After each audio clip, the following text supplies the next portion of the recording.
Hi everyone, my name is Justine Rhodes, and I'd like to welcome you to the Mentally a Badass podcast, where we interview notable human beings that has been through shit and is ready to talk about it. This podcast is raw and unfiltered because we believe that being authentic and transparent is the most important thing. This podcast's mission is to talk about what people are uncomfortable to talk about. Going through hell sucks, but it builds wisdom. Hope you enjoy.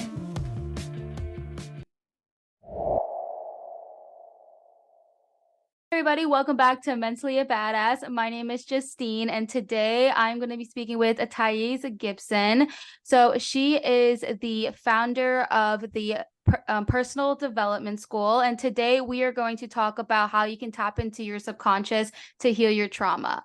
She is an expert in attachment styles, so we're going to be focusing on the anxious attachment style on this episode. So I'm so excited to get to know her today and talk with her. And thank you for being on here. Thank you. Thank you so much for having me. Excited to chat with you. Yes, me too. I definitely know we're going to be learning a lot from you today. So in every episode, we like to talk about the guest's past. So let's start talking about your personal background and what inspired you to learn about the human mind. Is there anything in your past as a childhood or in your teenage years that potentially could have been traumatic that is something that really changed the way you lived your life and wanting to do and help others in the mental health world? Yeah, so I would say as it relates to attachment trauma as a whole, I definitely had a lot of attachment trauma growing up. Saw my parents go through a really, really rough divorce, really extensive and just a lot of chaos, like a lot of extreme kind of fighting and things like that in my home Mm-hmm. growing up. And so, to be honest, like what ended up happening for me is that I was also an athlete. It was kind of like my escape. So I played soccer in university and got a full ride scholarship to a D1 school and all these different things. But that was like an outlet. And so right in my scouting year or right before my scouting year, I had a really bad knee injury and had to have surgery. And I ended up getting addicted to painkillers. So I went through from just before my 15th birthday until about 20 years old, turning kind of 21 years old, a huge issue with opiates, and was very high functioning, but definitely struggled, like went to rehab, all that kind of stuff. And just nothing was really working that well for me. And I was still in school. I went to rehab in the summer, went back to school. And in one of my classes, I had somebody say to me, oh, the conscious mind can't outwill or overpower the subconscious mind. And for me, it was like, oh my goodness, everything now makes sense. Like Mm-hmm. everything, because, as somebody who was like, what's going on for me? Like, why is this happening? I would do a lot of things where I'd like journal about it, Mm-hmm. delete people's numbers from my phone that I was getting them from, try to avoid people. Like, you do everything you can to be like, I'm going to stop this. I'm going to kick this. This is the end. And then like, you just go back doing it over and over and over again. And so for me, it was like, oh my gosh, like, this is what's happening to me every single day. I say I'm going to stop doing this, and my subconscious is the one that goes and continues. So until I explore that, I'm not actually going to find a way out of this. And that's why nothing's working for me so far. And so, and it's funny too, because like I went to a lot of like AA meetings and NA meetings, and people struggle there all the time. Like people, like it's like I remember being very young. I think I was like 18 or 19 at a meeting, and I remember being like, like I'm too young to fight like every day like this my whole life. Like this is too, like how am I supposed to suffer every day trying to battle this addiction?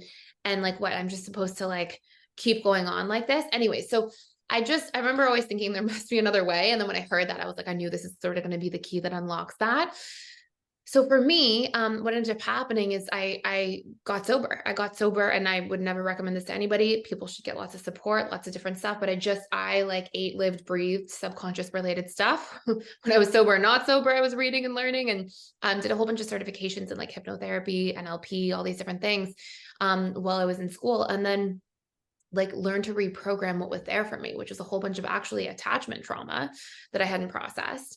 And so it was leading me to try to numb out with opiates because my internal world was not in a healthy place. So my internal dialogue, my belief systems about people and trust and connection and safety and all these different dynamics of life were not in a good space to begin with. So when I really reconditioned that, that shifted a lot of stuff for me. Like that made like actually changing my relationship to what addiction meant to me so much easier. And so I got sober, and then I felt like I had to tell everybody in the world, like, oh my gosh, listen, your subconscious mind has so much information to tell you, or that you can sort of unpack and find out about. And so I got really, really passionate talking about this stuff. And I would just give free workshops to people. I was so young. I was like 22 years old, and I was like giving all these free workshops, like just wanting to get people to listen. Cause I thought like, at the time I thought like, oh my gosh, how does the whole world not know this?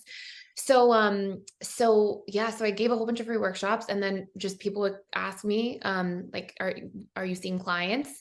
And I was like, I'm still in school. And people would be like, I don't care. Let's, can you see me for client sessions? So in a very short period of time, at a really young age, while I was actually still in school, I had a very filled client practice. And went through, saw a ton of clients for a very long time. And then eventually just had a 2-year wait list or so, and was like, okay, how do I make this scalable? And then that turned into the personal development school, which is like all these online courses and community events and workshops and stuff where I sort of teach in a more, or, a way where it can reach more people, and people aren't waiting as much for one-to-one sessions and things like that. So yeah, so trauma for me was like a gift, right? I feel like trauma, sometimes as painful as it can be, has a lot of hidden blessings. Mhm. And so when I really unpacked like that information that was there for me, it really helped to shift my course. And honestly, I'm so grateful today. Like the funny thing too is like I had my appendix out 2 years ago, and I took painkillers for the first 2 days after, and it didn't even like, there's no effect. Like there's no part of me. They were sitting in my house because I didn't even finish the bottle. I used them for 2 days and then started taking Advil, and like I didn't even think about it. And for me, like that's a representation of that. We can reprogram the root cause of an issue to the point where like we change our entire relationship to the issue, and it doesn't have power over you, because the reason it does in the first place is for usually things related to a lot of unresolved trauma. So yeah. Wow, that was truly amazing. And to be honest with you, I was going to like tear a little bit, because you yourself, your story, and what you went through and what you are today is exactly what my podcast represents. Is people who go through trauma, who's gone through such a hard time, and then have been through a journey where they're like, oh, hey, this is like my calling to help others who may be experiencing certain, like, certain things. So with you, like, I was listening to your journey, and really it was like completely connecting. And even though it stinks to go through trauma as a child, as you were saying, it's like it was meant to happen, because what you're doing is that you're reaching thousands and thousands of people. I did my research on you, and you have like 200,000 YouTube subscribers. You post daily videos, which, by the way, kudos to you, because I will be burned out. I literally was just like, 'cause I do social media management like full time and such. And then just like, so I know how it is on social media, and you doing that one like daily and such. Kudos to you. I don't know if Thank you have you. help. I'm assuming you are, unless you're I like don't edit them myself or anything. Okay, I was gonna say, I was like, I love all that stuff. I like sharing and teaching, so it yeah. doesn't bug me out at all. Well, Yeah. just so social media, Justine is saying amazing. Okay, now going back to mentally a badass, Justine. So sorry, I sometimes get a little like sidetracked. Because there's so many things you can study in psychology. So I was like wondering why you particularly why you went through that. So I didn't know if you went through something maybe yourself, but if you grew up in a household where you're constantly seeing your parents fighting, and you're feeling like that negative energy and chaos, you just want to get out of the house, you just want to do sports, and then you said you hurt yourself, and then you hurt yourself, and then you got addicted to painkillers, which is something that does happen to a lot of people. And it's hard, like, once you do have that addiction, it's really hard to, get off that, and then going through withdrawals and such. But then also, when you were talking about the subconscious mind, it's like literally all of that pain is in your subconscious. Like, even like there's so many people that walk this earth that, let's say, go through something similar, like in a chaotic household, or just go through something traumatic, and then think, oh no, it's fine, like it's no big deal. So many people think like that, and then they react in certain ways where it can hurt others and they don't realize what they're doing because it's like their subconscious that is really acting. So it's even though our subconscious, it really, intertwines with our consciousness, which is projecting all of that negativity. So I think what you're doing is amazing, which get into the root cause. And I'm like a huge believer is getting to the root cause. I mean, I've been through so many different treatments, such as I've taken medication for my bipolar, and I've done I'm on my own personal development journey, self-care. There's so many things that people can do to help their mental health, but there's not as many people who really were like, okay, we need to get to the root cause of what is happening. And then I've seen so many therapists throughout my whole life, and there was only like one person who actually helped me, like truly helped me. And I know this is kind of a little bit about me, but it's kind of like good for the purpose of this conversation. But there was one thing that I struggled with, and that was like my self-worth growing up, because I was bullied a lot and always put down. So I had a therapist that was able to get out why I felt that way. And I started crying randomly. Like it was something where I'll be talking and then just all of a sudden just crying. And ever since I had that conversation, ever since I let all of that out, I truly did not believe that anymore, that I was Yeah. worthless. So Wow. that therapist was able to dig deep into that subconscious mind, even though I didn't know, like, okay, I'm assuming, oh yeah, it's probably because I've been bullied and mistreated by others. But there was one person that really, I guess, made me feel worthless. And I guess figuring out who that primary person was and bringing it to that surface and then letting it all out, that made like healed me.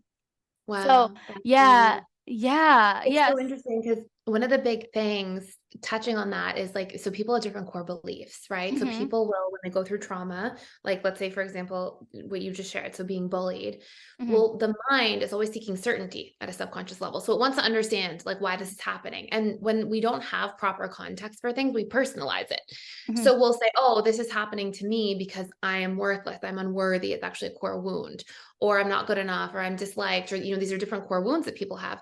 And the reality is that it's probably that person has a lot of their own trauma and they're taking it out on somebody, right? mm-hmm, And that's what bullying usually is actually really rooted in. But as a child, as a young person, you don't know that. mm-hmm. And so we make it mean things about ourselves and then we store it. And so like kind of what you're saying, and that's what, in my opinion, a lot of good therapists, counselors, a lot of people should be doing is like being able to help you surface, okay, what is the core belief? And then really challenging it, really questioning it. Like, could it be something other than you not being worthy? Could it be that they have problems at home, that they're getting bullied by their parents, that they, and by questioning some of those ideas that we might have otherwise been carrying for so long, we can get freedom from it. So I love that. We can also do a lot more to actually reprogram deeply, but it sounds like you had a huge shift in such a short period of time, which is really powerful. Yeah, no, definitely. And that's why I feel like you are definitely a great guest for me to bring on here, is because I just love the whole subconscious mind and just with my personal experience. And so, yeah, no, I'm really excited to, keep going a little deeper into here. All right. So you actually already answered the second one. Oh, by the way, all these parts were obviously, I'm not sounding like I'm gonna edit all that out. But okay. So now we're gonna go into the base interview. So base part of it. So this is a question for you. So what age group do you believe would be the peak time in someone's childhood that they'll be developing those core beliefs that would live in the subconscious mind?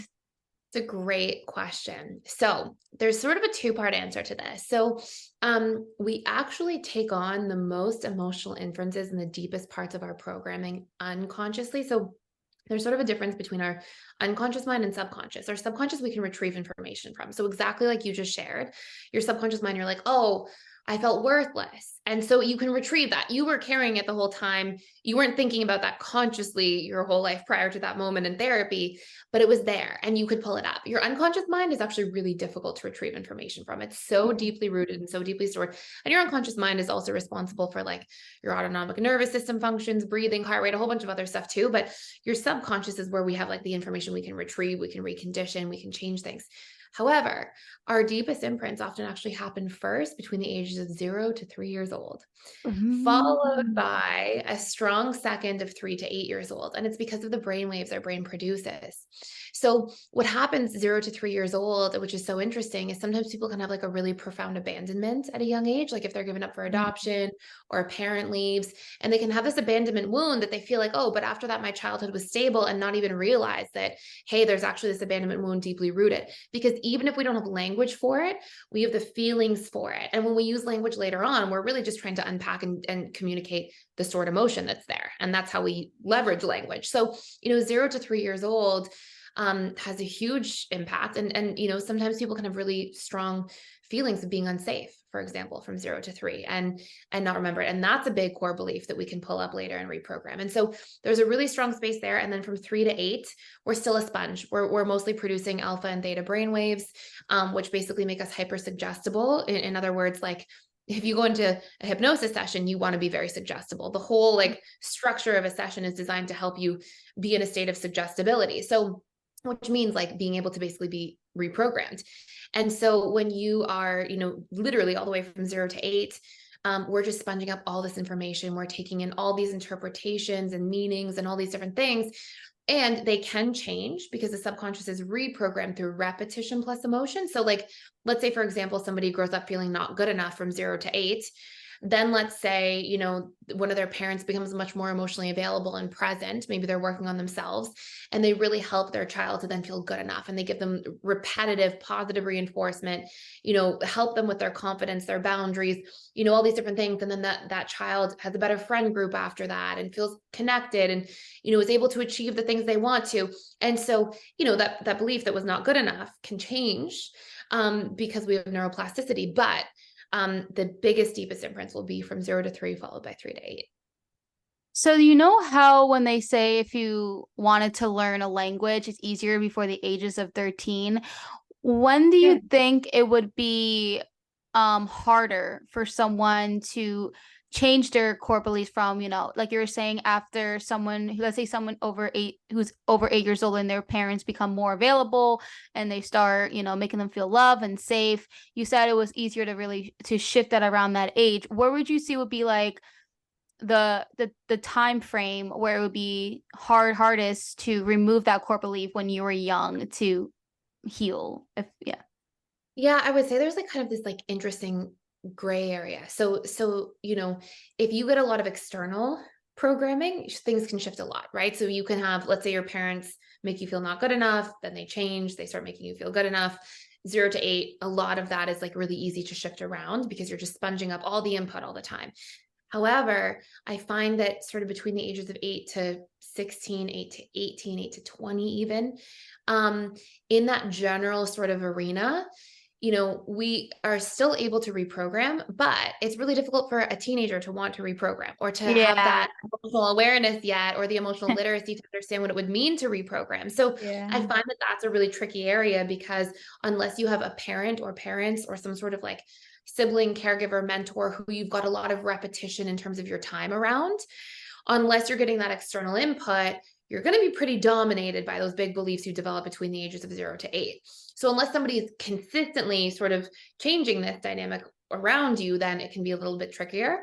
What I find to be really powerful is once people are a little bit more consciously aware and starting to build emotional literacy or diving deep into this sort of like personal development space, once we understand how our mind works, we can reprogram, and reprogramming, no matter how deep those things are, is possible for everybody. And so there's a whole bunch of different tools. Like, there's 21 major ways that you can reprogram your subconscious mind. Oh, really? And yeah, and if you've ever heard the saying like, oh, it takes 21 days to make a habit, or I heard like phrases. 30 days. Like 30 days is what Yeah, I heard. some people say 21, some people say Uh, 30. What you'll see from like a neuroplasticity perspective is it takes 21 days to create new programs through mm, firing and wiring of repetition and emotion.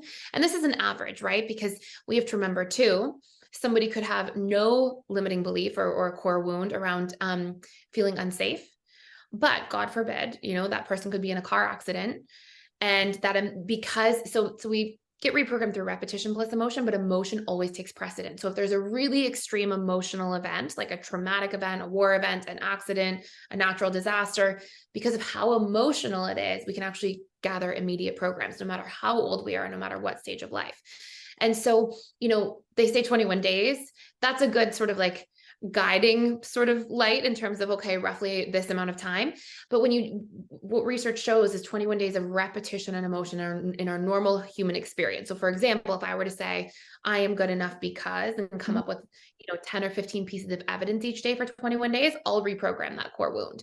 However, for it to reach the unconscious mind, for it to like deeply, deeply be stored there, and for us to, really not have to struggle with that again, can take a little bit longer, depending on how much emotion we can get out of our reprogramming work.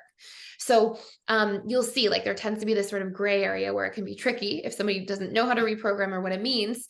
But 0 to 8, we get the deepest programs. And then I find that, early 20s and onward, with a little bit more awareness and emotional intelligence that we've had the opportunity to develop, we can really do a lot of that reprogramming for ourselves. Yeah, so I'm gonna go back to in the beginning when you were talking about like external, you said external stimuli, from, you said mentors.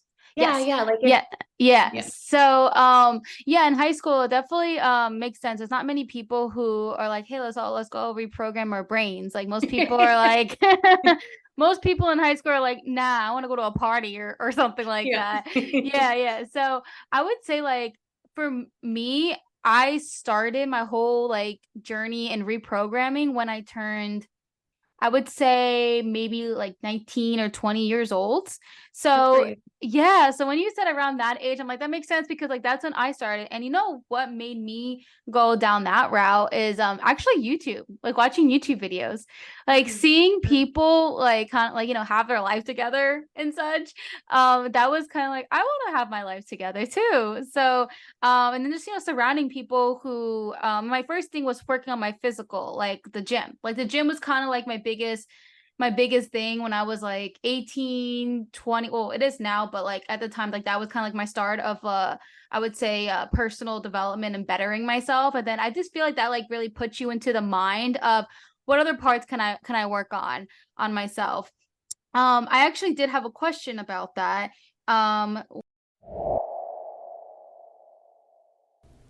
Hey, listener, if you have come this far into the podcast episode, I hope that you are enjoying it. And also, I would love if you guys are listening on Apple Podcasts, if you could leave a review. It helps so much in the algorithm to get our podcast pushed to new listeners. And if you're on Spotify, if you can follow us on there, that would be truly amazing. And the more you guys share, the more that we grow in this podcast, and the more we grow, the more episodes we can put out for you guys. So yes, thank you so much for listening. And now back to the episode. As I was saying, so personal development can mean different things to different people, such as like mental growth, spiritual growth, physical, and social. Do you believe that people should work on all of these equally, or should they focus on one thing when it comes to healing their childhood trauma? I love this question. So trauma will always exist in the places like within your life. So that they occurred, right? That's where we want to work on them the most in terms of what's like plaguing us the most. So we actually have like kind of similar to what you were saying, we have 7 areas of life. So we have our career area. As a younger person, it can be school, things like that, financial. As much as some people want to ignore that money exists and it affects us. Mental, our learning sort of areas of life. This can be our philosophies, our political ideas, our opinions about things. That's all under the mental area. Emotional. Then we have our physical area of life. Then we have the spiritual area of life. And for people who don't believe in God or something like that, it can also be things like just your morals, your values, like what kind of person you want to be in the world, sort of thing. And then we have our relationships. And so, I always find that the best way of doing things is, sometimes I have people who come into our programs, for example, and they're like, I'm going to work on all 7 areas of life at once. Don't do it. You will overwhelm yourself. You'll stress yourself out. I find that we tend to be optimally able to change things when we focus on 1 or 2 areas at a time. And I always tell people like focus on the areas that are bothering you the most first. Like focus if somebody's struggling with like a physical health issue, then they may want to reprogram their relationship to food a little bit and their limiting beliefs about, how they treat their body and reprogram their habits in those areas and things like that. But if the relationships are the things that are keeping them up at night, then like start there. So I find that one or two places at once is really good. And I find that you'll see a lot of the time that your trauma, like if a child had trauma in their career area as a child, that means it was in school, right? So if they were in school and let's say they struggled in school, there's a core belief. I don't even like using this word because I think it sounds mean, but there's a core belief that people have all the time. I am stupid. And so if somebody doesn't feel like they can keep up at school, to tons of people, I've been there too. You get it? So it can be like, I am stupid, I'm not good enough, right? And then guess what's going to happen as you go into your career as an adult and you have to do things that remind you of school, because your subconscious mind is an association making machine. Your subconscious is going to come up and be like, oh, you know that, oh, you made a mistake. It must be that you're stupid or you're not good enough. And then we feel horrible about ourselves and we sabotage. And so you'll see that's going to be like, if that's showing up for us, we have to reprogram it where it is. Wow, you literally just like added me. Like you know, they say like, oh, you just at me kind of thing. Like that was like, no, oh no, the trend right now is saying, it's this show, no, this movie about, it's like on TikTok. It's like, it's this show, whatever. If I find it later, I'll probably tell you. But actually it was on Euphoria, but like, is this play about us or something like that? Oh. You know, it's like they use that line from Euphoria and it's like a TikTok trend. So it's like if someone's talking about it, people will be like, is this play about us? Yeah, like it really resonates. Yeah. No, that truly makes sense because I didn't do up until like sophomore year of high school. I did poorly in school. I almost failed 8th grade. And it was I mean, at the time, not right now, I'm diagnosed with ADHD, but before they're like, oh no, you don't have ADHD. You're just like not working hard enough, or, you know, you don't care about school. Like, you know, just those kind of, so I'm like, you're thinking I'm just stupid. And then people calling me stupid. So I carried that core belief and I thought that I really handle that. But I guess like, I mean, in my career right now, I like freak out if I like a client hasn't texted me back in like 2 days or something, like, oh, I do something wrong or then I mess up or this, like that. I like sometimes stay up at night like thinking these things. And yeah, it's so now I'm thinking that I'm like, I actually makes sense. Or if when I used to work a 9 to 5 job and I'll get that email saying, oh, we need to have a quick chat, I'm like, oh god, what did I do wrong? Yeah. Like Yeah. the That's a big one. anxiety. And it won't Yeah. even be that big of a deal. Like if it was something that I did, it would be something super minor. Like Yeah. yeah. So the company I work for, they'll just have to. They'll say it very nicely too. They're not even like mean or cruel. Like it was a really good company I worked for. But yeah, just I guess. And then my anxiety would just like, I swear, I would like get like a panic, like anxiety attack from it. So I guess it comes back from me messing up at school, getting bad grades, and thinking I'm stupid. Or wow, Yeah. I'm learning a lot today and I The love this. subconscious really carries everything over for our whole lives until we reprogram, until we actually recondition this stuff. Because, you know, I tell Yeah. people all the time, it's like, you're not born with this stuff. Like, we're Hmm. born with genetic predispositions or different things, but like we get conditioned to think these things and we can recondition through the same sort of concepts and ideas.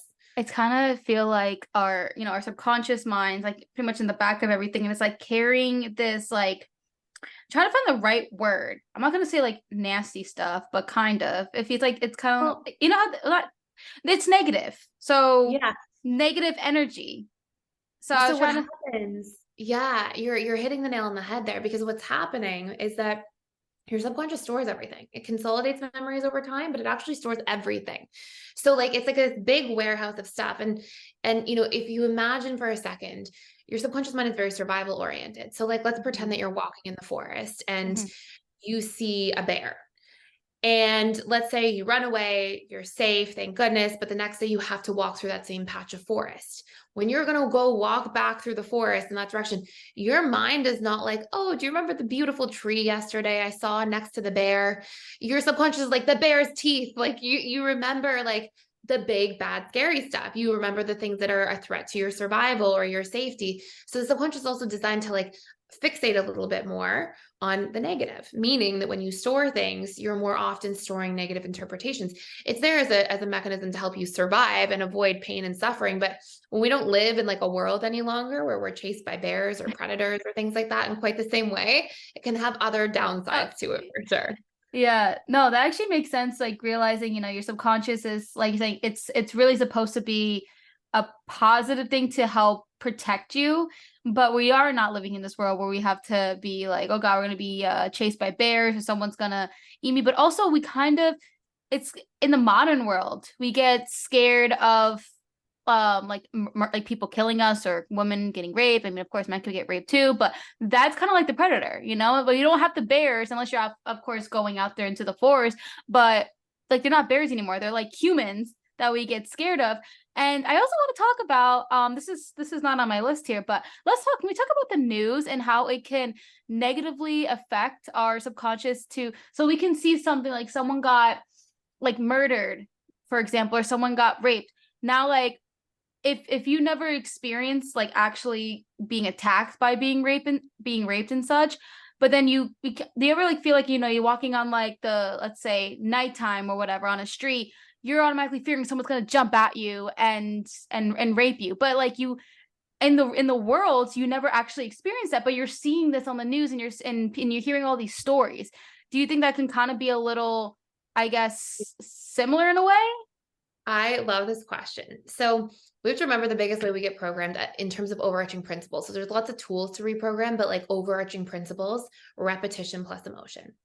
So I'm going to be really honest, like, you know, so let's, on one hand, first, I'll as a disclaimer, people do go through stuff. Absolutely. People get raped. There's all these traumas that people go through. And that's one thing because that's a real trauma and people can also work and heal through that, despite it being a really, really challenging and painful experience. On the flip side, the news is an industry, right? The media, they have incentives to sell. And, you know, sensationalism sells because it engages the more reptilian parts of the brain, which also make us more likely to get programmed. Fear sells and fear controls. So, you know, I control you. Listen, if you think there's a predator in your area or there's a bad thing happening in your area, you're going to come back every day and you're going to check in with me to see how it is, if I'm the news. Mm-hmm. And so unfortunately, you know, exactly what you said. I just love this question. And we could have a whole philosophical conversation about this for a long time, probably. But like fear programs, fear, you know, and when somebody's in the media and they're like, if you look at the media, I mean, it's almost exclusively slanted in a very negative direction. But if somebody watches the news every day, you know, the other thing that's absolutely wild is if you've ever seen somebody sitting in front of the TV and you're like, Bob, and like Bob's like not answering you and he's just so into the television program, he takes a second to kind of come up out of it. So what's actually happening is when we're watching television, our brain is producing mostly alpha brain waves, which are the brain waves that we need to be programmed. When people are in a state of hypnosis, you're actually trying to get them into an auto or an alpha brainwave state. So when somebody's watching television and they're really into it, they're actually super suggestible. And then if you pair that with repetitive fear, and then repetitive, like, you know, because you've got repetition and then you've got the emotion part, the fear part. Now, not only is their whole worldview being programmed in a negative way, and this is where they can develop different core beliefs, like I am unsafe or the world is unsafe, I'm powerless, I'm helpless, I'm trapped, you know, all these different core beliefs can come up. And then when you think of like that messaging that we get over and over again, if somebody's constantly going back to that, you know, when something becomes a subconscious comfort zone, we also keep going back to it, right? So if we feel unsafe, we'll actually accidentally seek out things that also make us feel unsafe because the subconscious is like trying to plan and prepare for that. It's the same way you'll see like if people have like a big abandonment wound, for example, in relationships, they often choose emotionally unavailable people. So we have this dynamic of like people who are more likely to abandon them, right? We tend to, once we have a subconscious comfort zone developed, our subconscious also re-seeks this thing to a certain degree.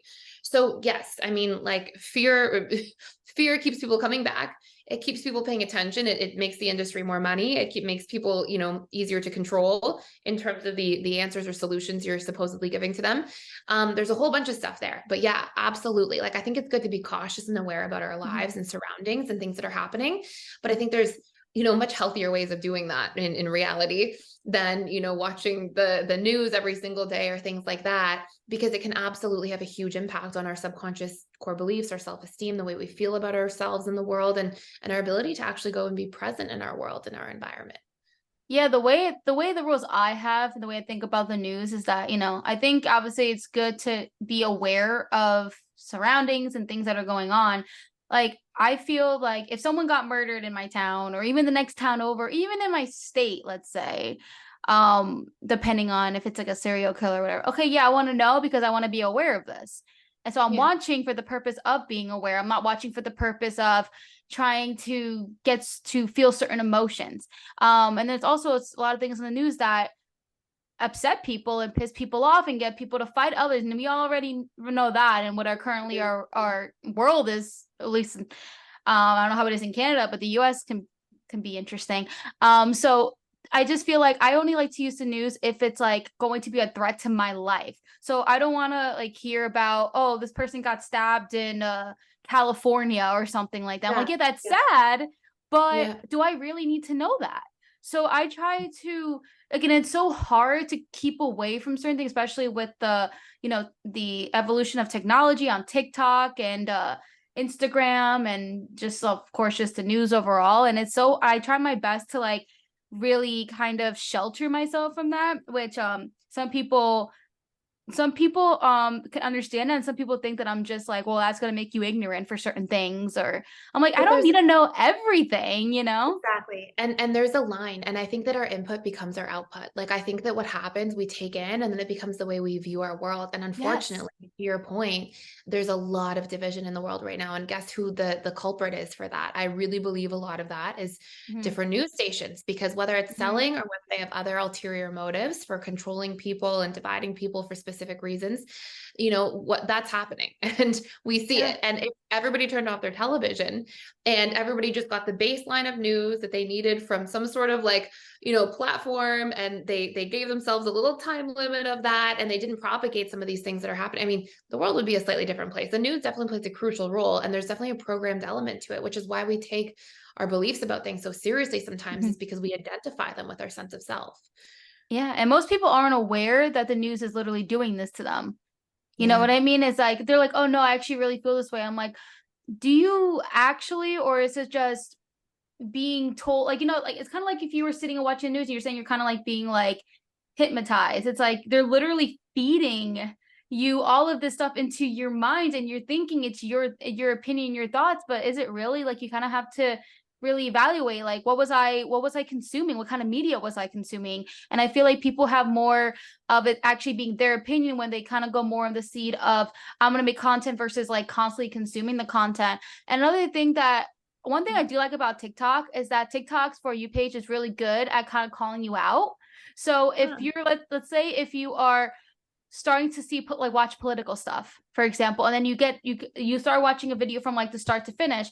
Obviously, you watch it from start to finish, then TikTok's gonna be like, oh, this is something this user is interested in. Let's show more of it, right? And then you keep seeing more, and then you just keep watching, and that's how like they get you. So if at one point, if I'm going through TikTok and I'm seeing all of this like political stuff, I'm like, okay, I need to chill.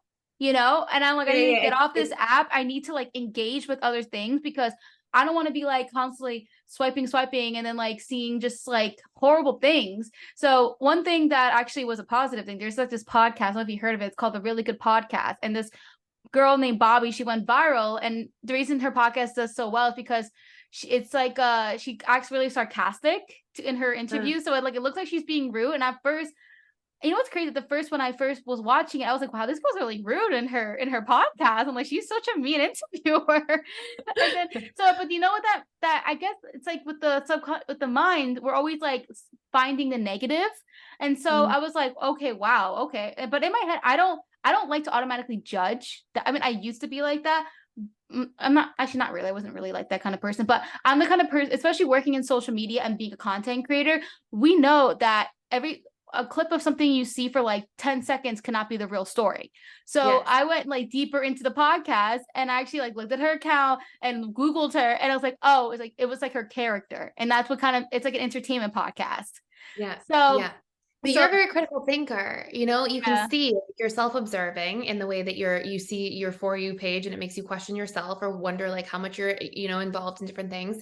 Then you're able to critically think, oh, okay, this one clip from thing doesn't necessarily mean it's the entire thing. Things can absolutely be taken and shown out of context. Mhm. And unfortunately, right, that's not everybody's space that they're coming from, because a lot of people, especially the more somebody grows up in a traumatic household and is stuck in the trauma, Mhm. unfortunately, when people are more traumatized, they also don't have as much of a capacity. It is a very general rule. It's not like Mhm. this Mhm. overarching theme. But it's more difficult when you're in a space of trauma. Like think of, a time that you were in a really stressed out mode. You're Mhm. not critically thinking in quite the same way. And actually it's because brain activity drains out of the prefrontal cortex. And Mhm. so when we're in the space of being in like the reptilian brain, we're in like fight or flight mode, it's just so much easier. You're very obviously self-observant, Mhm. whereas somebody else might just keep going down the rabbit hole because things can be really addictive that way too. So for that particular person, that actually makes sense. Like if you have already so much stored up trauma and you're kind of like working in your fight and flight, you are not as much of a, I guess, critical thinker, and you kind of go more towards like, okay, what I see, that's what it is. What would you say to that person? Like how they like, what's a step one that they can do to start leaving that? Yeah, it's a great question. So it depends on what the trauma is, right? So for the vast majority of people, the only real exception, to be honest, that I would say Mhm. for that's Mhm. a genuine one, is if somebody has a big "I will be betrayed" core wound. So if they experience a lot of betrayal and distrust as a child, as much as that's a really painful wound to carry, sometimes it actually helps people like question things a little bit more and critically think and not just jump into opinions of what they're getting fed. Sometimes they actually kind of observe a little more and question things, because if they couldn't trust their family dynamic, Mhm. then they don't necessarily just trust, institutions and the information they're getting through media. So anyways, these patterns can go either way. But other than that, if we're in a really triggered fight or flight state, then our prefrontal cortex, we don't have as much activity in, we're much more in the reptilian brain. There's a few different things we can do. Number one is we can practice like reconditioning our nervous system function. So Mhm. we can actually like practice getting out of fight or flight, which is like sympathetic nervous system mode, and into parasympathetic, which is rest and digest mode. When we're in rest and digest, we have a much greater capacity to self-observe. Small things don't feel like big things in the same way. We're not making mountains out of molehills, and we're less reactive and we're more productive and responsive to Mhm. things in a healthy way. So one thing is we can actually practice that, and we train that, right? We have to retrain that. We got trained into being in sympathetic in excess. We actually have to practice something. And there's a little tip, like in the morning and evening, Mhm. the first hour you wake up, the last hour you go to bed, you're more suggestible. So you're more producing alpha brain waves, which put you in an easier state of reprogramming. So in that space, what you can actually do is practice things like meditation, breath work, mindfulness, monotasking, light exercise. All these different things actually put you into parasympathetic mode. Mhm. And so we can retrain that so we get out of that state. But one of the biggest things I get people to do all the time, and I think is really like a root cause thing that we have to do, is isolate their core wounds and reprogram them. So like when people have trauma, Mhm. let's say trauma happened to somebody 30 years ago. Okay. Let's say it was when they're 8 years old. Let's say they're 38 today. They went through this one big trauma. Okay. Obviously, people tend to go through a lot more than Yeah. one big trauma. That's the general rule, but for the sake of example. So they go through one big trauma. Why is that trauma affecting them at 38 years old? It Mhm. happened 30 years ago. Why is it affecting them? Well, the reason is that for that trauma to have existed, we gave it meaning because we felt afraid. So if the Mhm. trauma made it feel, I am unsafe, and then every single day, without exception, for the next 30 years, in some form, they kept that firing and wiring. So they kept telling themselves they're unsafe. They kept thinking unsafe thoughts. They kept scaring themselves of what all the bad things that could happen. And so they're reinforcing through repetition and emotion the core wound of I am unsafe. So for when a trauma happens, it's an injustice that it happens once. The real injustice is that we then retell a version of that story or take that trauma with us and repeat it in the relationship to ourselves every day over and over and over again ever since. And so that's otherwise core wounds won't stay alive. If we divest from it, if we don't do it, core wounds atrophy, neural pathways atrophy like muscles. Mhm. So if we divest, we don't keep telling that same story, it won't stick around, but we do because the mind's wired to be that way. So what I get people to do is isolate their core wounds and do something called a belief reprogramming, auto-suggestion. And what they do is every day for 21 days, Mhm. they have to look for evidence against the core wound, because evidence. So I'll tell you the exercise here for a second for any of the listeners who are interested. But let's say the core wound is I am unsafe, right? So in that case, and there's about 20 major core wounds people have. A lot of them really boil down to these 20 major wounds, like I'm trapped, helpless, powerless, unsafe, I'll be betrayed, abandoned, I'm going to be alone forever, I'm excluded, I'm disliked, I'm rejected, these sorts of like major things that people go through. So they isolate the core wound. I don't believe in affirmations because your subconscious doesn't speak language. Your subconscious speaks emotion and imagery. So if I say to you right now, whatever you do not think of the pink elephant. You thought of the pink elephant. I know you did. And because your subconscious doesn't hear the do not part, it doesn't pick up on the do not. It doesn't speak language, it speaks emotion and imagery. So you saw the image of the pink elephant. So when people do affirmations, it's like saying like, I am good enough. I am good enough. It doesn't mean anything really. Like it's really hard to make an impact. If you find proof that opposes the limiting belief, so I'm not good enough to I am good enough. If you find proof, I'm good enough because today I showed up for work on time and I did my absolute best. I'm good enough because I read 5 pages of a book. I'm good enough because I'm working on growing every single day and I made sure I exercise and cooked myself a healthy meal. I'm good enough because if we find proof, if you look, if you can watch your mind on slow motion, the proof is actually an image. I read 5 pages of a book. You flash seeing 5 pages in the book. So now we're actually using our conscious mind to speak to our subconscious mind. And so now we can actually reprogram where the problem exists. So whether the core wound is unsafe, good enough, unworthy, unlovable, any of the ones I just mentioned earlier, if we can find 10 to 15 pieces of evidence per day that oppose that core wound. So I am rejected, I am accepted. I am disliked, I am liked. I am trapped, I am free, right? So like you're finding the opposition, find 10 to 15 pieces of proof for 21 days, you're going to get rid of that core wound. Then you get yourself out of this constant state of carrying that with you every day. Your subconscious is like the lens you see the world through. So you also come out of this state of like constantly reprojecting that trauma. And now we drop it. Now we leave it in the past where it belongs. So that will help your nervous system calm down as well. That will help more activity to be back in the prefrontal cortex areas because we're not in this trauma and triggered state all day long. And that has a huge impact on how we feel. What's crazy is that so as part of this brand, mentally a badass, like on an Instagram page, my partner, she does like actually we do like an affirmation kind of exercise on there. She does like actually something that's really interactive. But part of me, like I used to do affirmations and I just didn't really feel like it was helping me. But in my head, I didn't say anything because I'm like, it could just be me. Because there's so many people on social media that is affirmations is like really like a trendy thing these days on social media. So I'm like, okay, well, it's helping other people. So maybe I'm just doing it wrong. But so now like having this conversation with you and you saying that, I'm like, okay, so actually it's not me.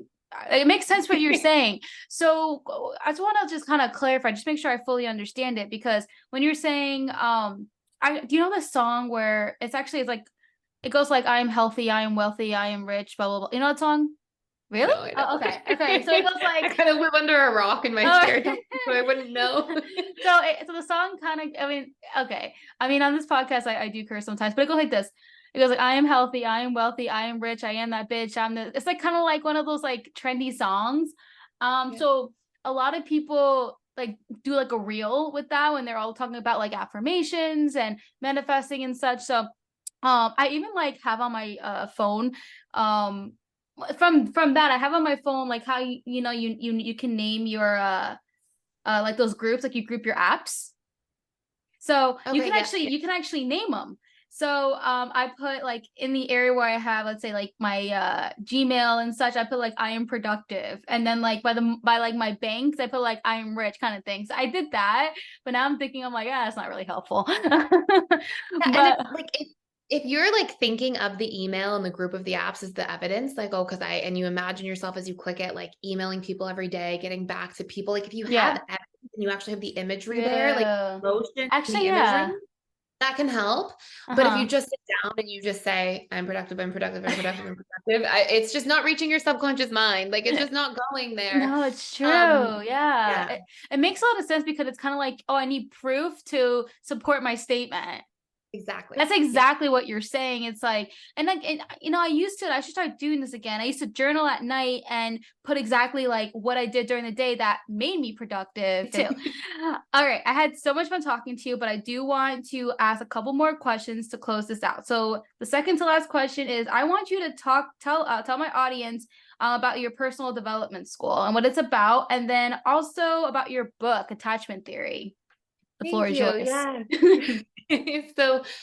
So basically I started a school. It's got 60 different courses that really help you reprogram any area of your life. So there's ones for career, there's ones for like even just understanding your career and getting to know yourself, and like introspective activities to help you understand what you want to do, reprogramming limiting beliefs. We have reprogramming limiting beliefs about money. We have like everything related to attachment styles, relationships, like people's challenges and pain points there, reprogramming boundaries, communication, like so many different things.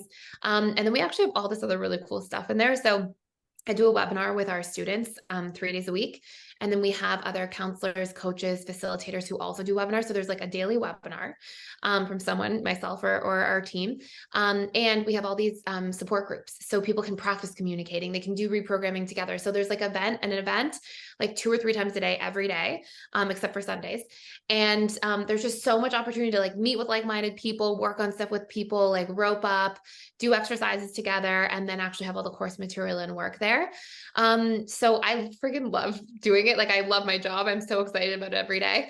And then I have a book coming out. So I have a first book called The Attachment Theory Guide, and then I have a second book coming out called Learning Love. And it really has like a deeper layer into the subconscious mind and reprogramming. And it's all about like integrated attachment theory, healing our old attachment wounds and attachment trauma, and really learning about how to reprogram anything that we want to based on where it's affecting us the most. I'm so excited for that. I ordered her first book and I'm super excited to read it. So let's end off on one more question. I just am looking for, and it can really be like about anything, just like a last piece of wisdom that you would like to leave with my audience. Yeah, I would say that like no matter what somebody's going through, no matter what experience they're having, one of the most important things, if you can do this one thing from a healing perspective, is stop beating yourself up in your internal dialogue. Like Mhm. be compassionate towards yourself, because all the different things we're carrying, all the limiting beliefs, all the pain points, the challenges, all these different things, they come from some form of trauma. They come from something we couldn't process emotionally. So we stored instead, just like the bear's teeth. Like we remembered it, we held on to it, like we kept that with us. And, you repeating it against yourself is keeping it alive. It keeps firing and wiring those neural pathways. There's this quote from a Course in Miracles that says, there are no idle thoughts.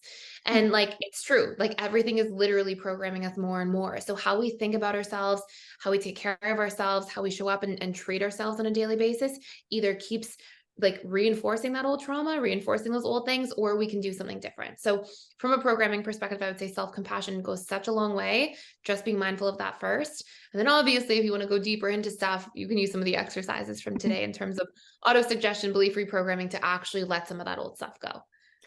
And I recommend everyone to like listen to this episode at least like 2 to 3 times, because all the information that you said is so valuable, and like you provide us exercises like for people to actually take from the podcast and go out and do. So that's why I'm like, people need to listen to this like multiple times, because I feel like, at least for me, I need to listen to something a couple of times for it to really sit into my brain and to actually go and